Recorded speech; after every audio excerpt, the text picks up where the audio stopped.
Here's a few things that I've noticed recently, and I think they're really interesting. First of all, I was talking to somebody recently, and they got in the business. They came in as a director. They had all intentions of doing big things, et cetera, et cetera. And they actually went out and they started prospecting some people. And, I was pretty excited about the fact that they were actually going to do something, because a lot of people join and never get around to doing anything. It's probably been a month ago. He texted me the other day and he said, well, I'm really having a hard time, blah, blah, blah, which, there's nothing new about that. That's how people typically feel, because certainly if they've never done something like this before, which is a very small number of people, they just think it's going to be a piece of cake, and we all know better than that.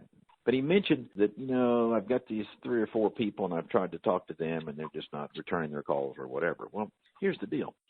Most of us who have ever done this understand the example that I use so often, which is the 1 out of 20. Would you agree that if this is all true and you talk to 20 people, that at least one of them would be interested? And most people say, I'm sure it'd be at least that. They usually think it's more like 1 out of 10. They may not be listening, but I try to make it very clear that this is not something that you're going to go out there and make $1 gazillion overnight. Every single person you talk to is going to be excited about it. They would be if they understood it, but most of them are not going to take the time to even understand it or give it a shot. That's okay. You don't want to waste your time with all those people, because even though it's true that if they understood it, they do it, they're just not going to, and so you're wasting your time. That's why I call it sifting and not selling. The 1 out of 20 is the term I use, and when he told me he had actually talked to 3 different people that he was really excited about, and they were fundraiser groups.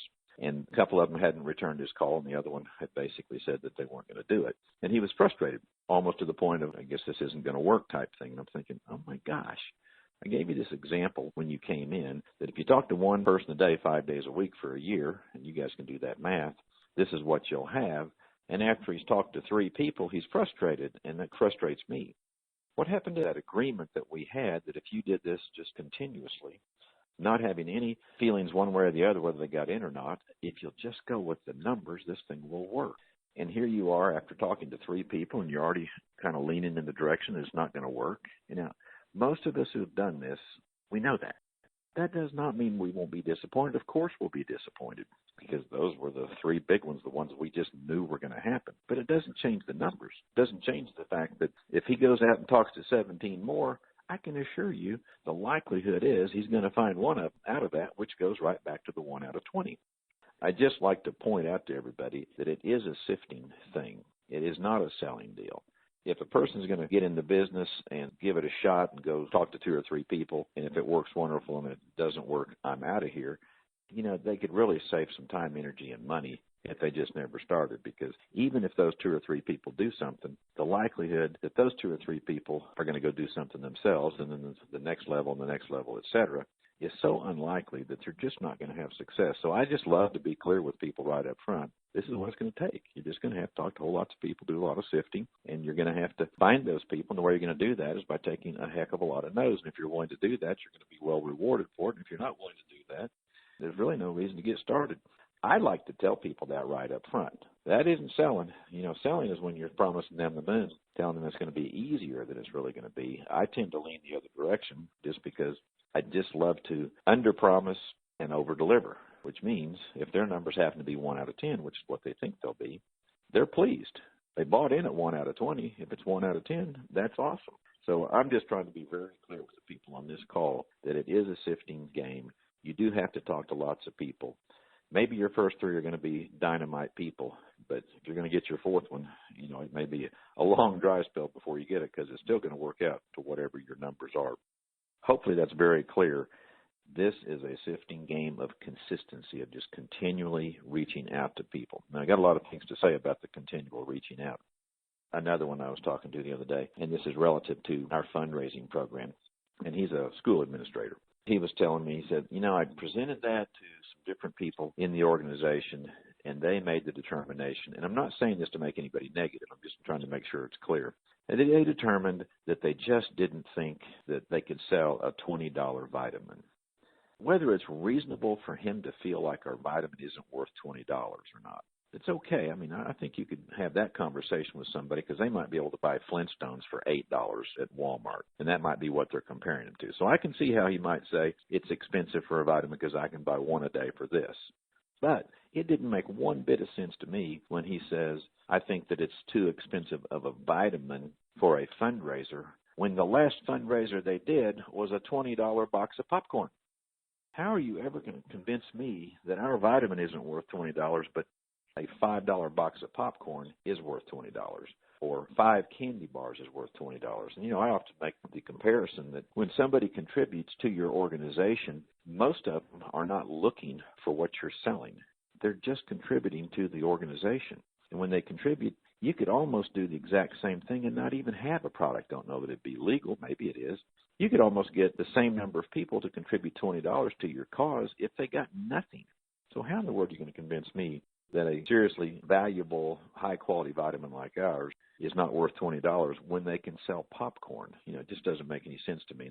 I say that just to point out that is how I would answer somebody who talks about the vitamin and what its value is. Now, the thing is, what they don't recognize is that $20 vitamin that they're buying from that fundraiser is actually $10 less than we sell it for retail-wise on our regular site. They don't even realize that they're getting a heck of a buy in the first place. But as compared to popcorn, $20 is not too much. Even if they were getting a Flintstone vitamin for $8, nothing else, they're going to contribute $20. The group's going to get $8. And in essence, they're only spending $12 for it because they saved the $8 that they were spending. So they just contributed $20 to an organization and only spent $12, and the organization got $8. So logically, it makes sense. I say that logically. That's if you're talking to a group you don't know. This is the part that I think a lot of people are missing, and we're probably learning this as we go, and that is that most of the groups that we're going to enroll fundraiser-wise are not going to be the Boy Scouts of America and the big organizations, or even the schools, because most of those organizations, including the schools, are such a bureaucracy that unless you happen to know the person who makes the decision, that's wonderful. That's where I'm headed. If you're just talking about calling schools, or you're talking about calling Boy Scouts, the likelihood that you're going to get an audience with that person isn't even very strong, because they probably get calls like this all the time, and you're just another one of them. Because of that, I would not suggest that people start out by calling these huge organizations that you have to talk to 4 or 5 people before you even get to the decision maker, which means you probably won't ever get to the decision maker. You need to go for the low-hanging fruit. The low-hanging fruit, first of all, is those people that you happen to know, people that you have contact with. You know someone who is the coach of the baseball team. You know someone whose son or daughter or couple is the youth pastor at a church. If you happen to know somebody who's the head of the PTA or something like that, that's fine, because you have an in that's low-hanging fruit. You have the opportunity to talk with the person who is the decision maker, and you can be influential. But if you're just talking about calling some school, you don't have a kid there, they have no reason to talk to you, it's going to be very difficult. I'm not saying don't call the school. I'm just saying if you have a list of people that you do have a contact with, I would certainly start there before I'd start cold calling all these places. That's just a point I want to make, is that you need to be talking to your low-hanging fruit, the people you have a connection with. Here's the deal, though. When you're looking for a connection, you may have been out of the kid market long enough to where you can't even think of anybody that you have a connection with, and that's fine. But it's so simple to get prospects from people that you do know who do have connections. Just tonight, a guy came out from Cox Cable. He was coming out here to sell me an alarm system. I jotted his name down. It's been about 2 weeks ago. I called him back tonight, reminded him who I was. I always start out with most of my prospecting by asking that person if they could be helpful, if they know any organizations out there who are trying to raise money for their cause. And he said, no, I don't. I actually don't have any kids of that age. My kids are, one of them's in the Navy and the other one is getting ready to get his PhD, and so I'm not really in the market.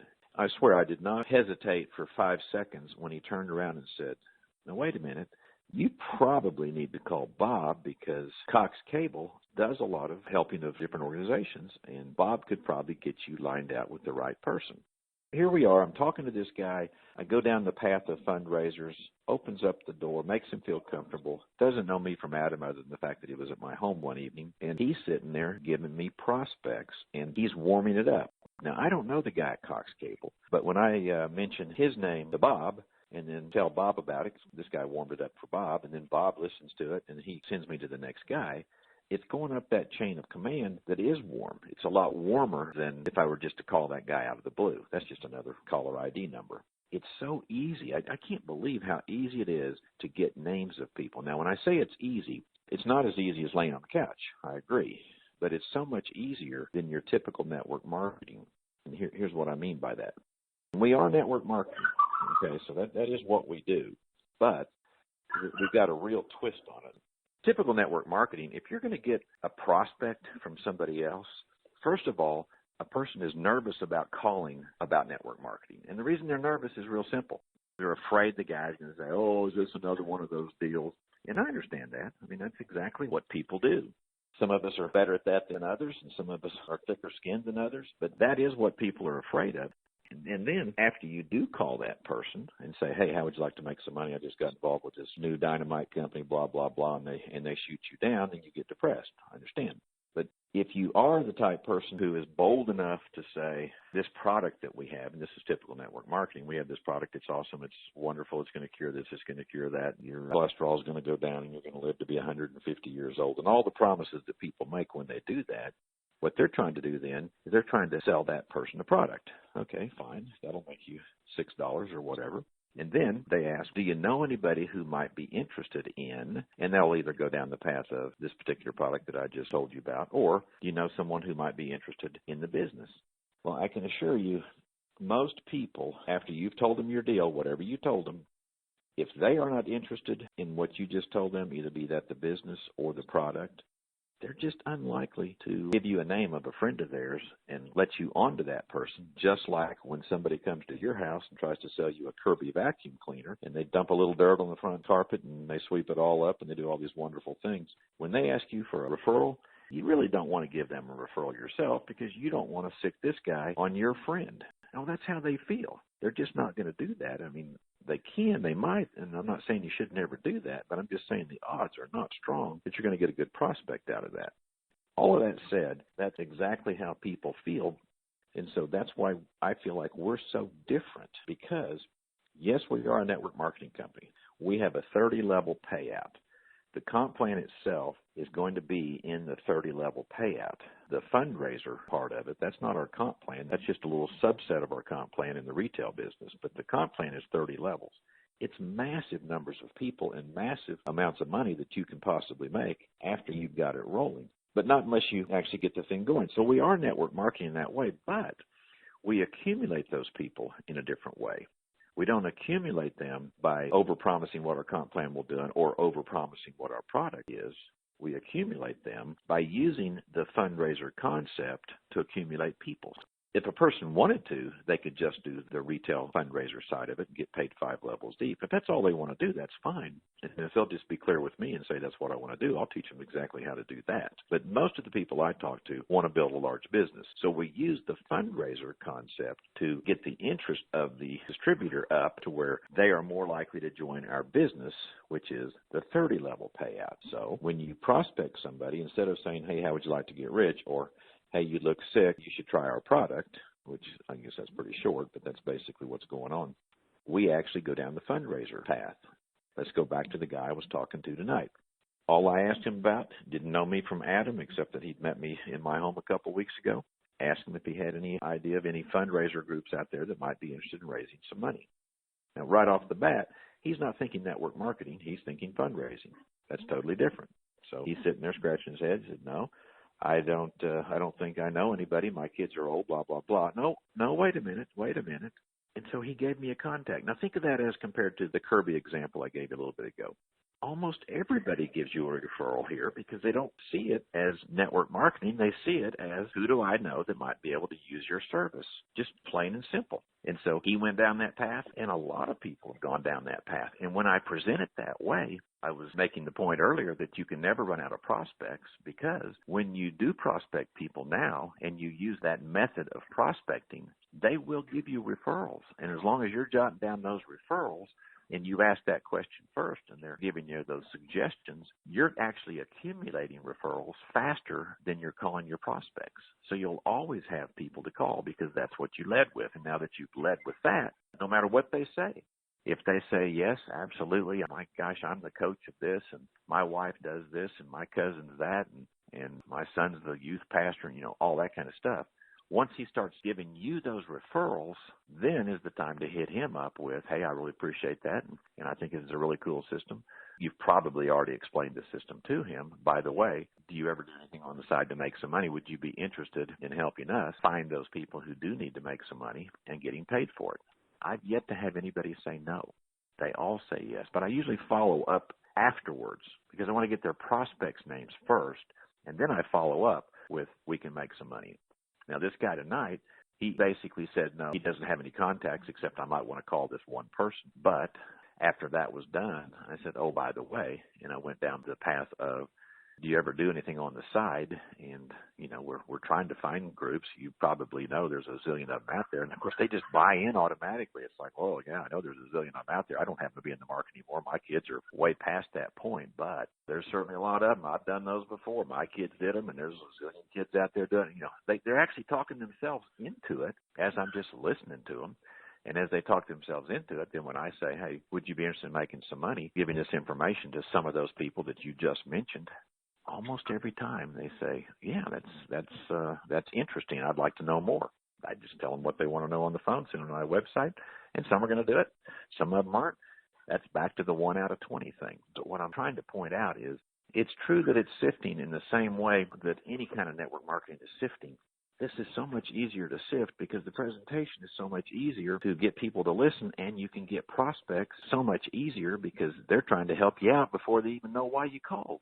Maybe you guys think I'm crazy here, but I just think that that's what makes this so different than what we've done in the past, because not only will you feel more comfortable prospecting people, you don't even have to tell them there's a business associated with it if you don't want to. You can just take their fundraiser prospects and go call those people. But it's so much different. And basically what I'm saying here is that if normal network marketing is 1 out of 20, this will be 1 out of 10. It's still 1 out of 10. It's still a lot of sifting to find the right people. But two things are going to happen. You're going to find that your odds of getting people to talk to you and have an interest are going to be stronger than they are with a typical business. And when you do find those people, they're going to have more success because they're going to find more success themselves. And it's so much easier for those people to do this and break the ice and open that door. So anyway, that's kind of what I wanted to talk about. I wanted to make sure everybody realizes this is network marketing. It is a 30-level payout. It will grow with distributors because the prospecting is so much easier than what they're used to. But we aren't doing it by trying to convince people that our product is going to heal the world. We're doing it by simply using, as Lonnie always says, our product is the fundraising business. If a person wants to do just the fundraising and they don't want to build a group, marvelous. We'd love to have those people. Believe me, they'll be on my first level and I'll get my 4%. But if they want to build a business, they'll find this a lot easier to do than they would the other. And I still say, and Lonnie, you get prospected a lot too, I've never heard of anybody who focuses in on fundraising with any product. With that, if anybody has any questions or comments, I would love to hear them. And so anybody have any comments there? Anyone want to ask a question, or how would I do this, or what should I do here, or whatever? Because if so, I am all ears. Well, Dean, Chuck here. I think it's a good innovation that you guys came up with. I think it's great because I never heard of the approach of a fundraiser for multi-level marketing, and I do think it's intriguing. And if the company came up with this kind of idea, I'm just thinking down the line, what else would they be coming up with, which is innovating? Yeah, well, thanks. You are right. It is a little bit different. Now, I've seen some other organizations in network marketing try to take their product, and Chuck, I don't think you've been on a call when I've said this before, but what they typically try to do is they try to do a fundraising campaign. Some small group might go out there and try to do it, but they didn't have their whole website and everything set up just for that like we have. So we're kind of hanging our hat on this, and I wouldn't be surprised if somebody else didn't copy it down the road. That's pretty typical. That's what people do. But I just feel so much more comfortable. And it's impossible for someone to get really nervous to ask anybody. I mean, I know why they're nervous. I know if they're presenting a business to them, they're going to be nervous because they're afraid that person's going to say, oh, is this one of those things? Because we all know that, right? You know what I'm saying, right, Chuck? Yeah. Sure, I do, yeah. Well, what you've done is basically you've taken away that animosity, that gray matter. and you diffused it, with a fundraiser. And that makes all the difference in the world because the attitude now changes. Exactly. Here's a question a lot of people ask. Just think in your mind, think how you answer this. If somebody was going to ask you this question, keep in mind what you do is, let's say you do network marketing of any kind, called Amway. Let's just go with Amway. Somebody says, Chuck, what do you do? Nobody knows how to answer that question. You come up with all kinds. Well, I'm in the business of helping people save enough money that they can retire. They come up with all these fancy things.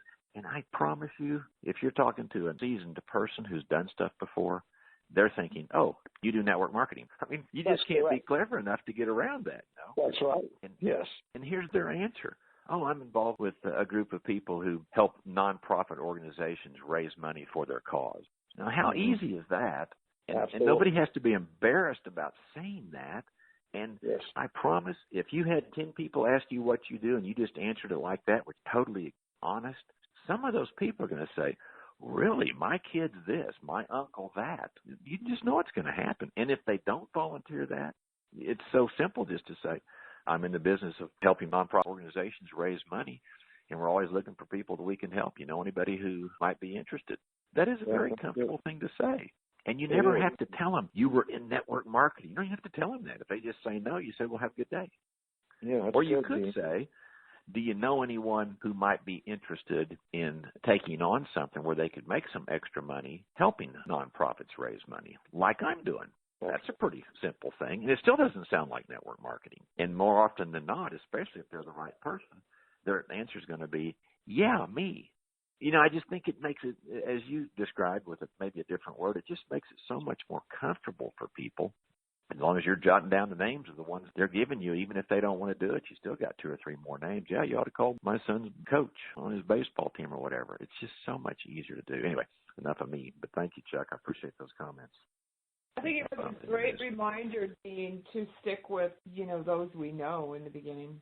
Yeah, I'm glad you picked up on that because that's where your low-hanging fruit is and that's where your connections are, and that's the person who's actually going to look at what you're doing, if nothing else, just because we're friends. I don't care why they're looking, but I think if somebody will take a serious look at it, they'll like it.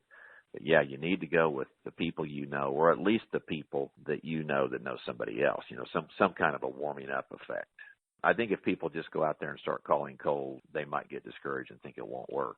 We will end up getting those same organizations.